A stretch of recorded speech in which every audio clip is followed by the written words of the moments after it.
It gives you the chills. A patient on the brink of death. He had no heart rate. He had no blood pressure. He had no pulse. I mean, think about that. Like something scripted in Hollywood, says intensive care unit nurse Emily Bishop. He was down for close to 45 minutes. During which time, he claims he traveled beyond this world and back. Well, he was telling me that he loved me and that he'd seen the light and that he had seen my mom and my dad. And I lost it at that point in time because I just lost my mom. The week after burying his mother-in-law, Brian Miller returned to work, delivering metal here in Streetsboro. I was feeling fine. And then when I undid the tarp and pulled the tarp off, I started getting the tightness. Probably the cold air or asthma, he thought, until the intense pain started. I'm a truck driver, and I think I'm having a heart attack. Brian was having a massive heart attack. His main artery entirely blocked, known as the Widowmaker.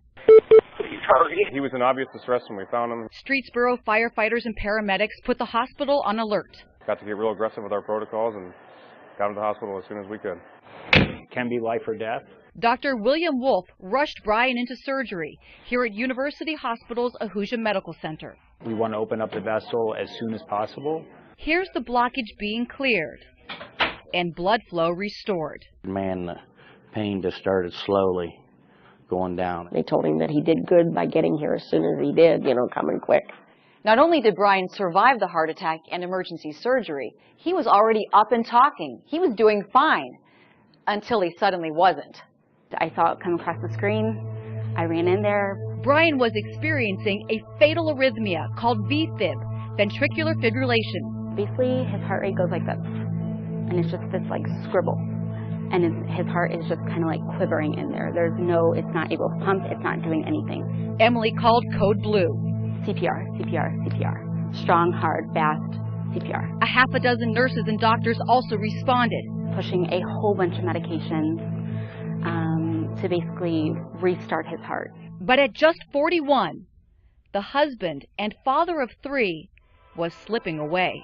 The only thing I remember is I started seeing the light and started walking towards the light. While the ICU team tried to revive Brian, he claims he was walking along a heavenly path lined with flowers, then stopped by a familiar face.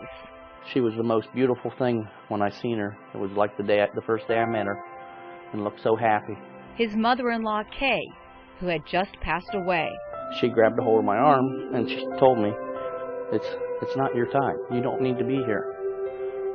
We need to take you back. You got things to go home and do. And after what felt like 15 minutes, her husband Jack was back there waving at me, giving me a smile. And she just telling me to go home. It walked me back. But at the hospital, time was running out, or so everyone thought.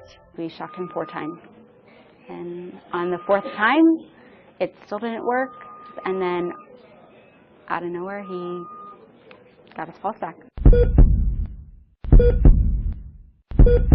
A normal heartbeat after nearly 45 minutes.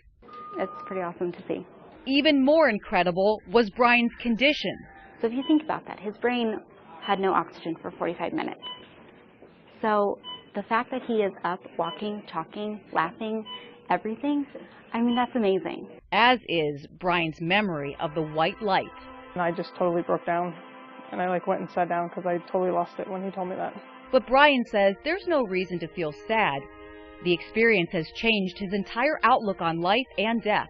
There is an afterlife, and people need to believe in it big time. He says he's eternally grateful to the medical staff and his mother-in-law for this second chance.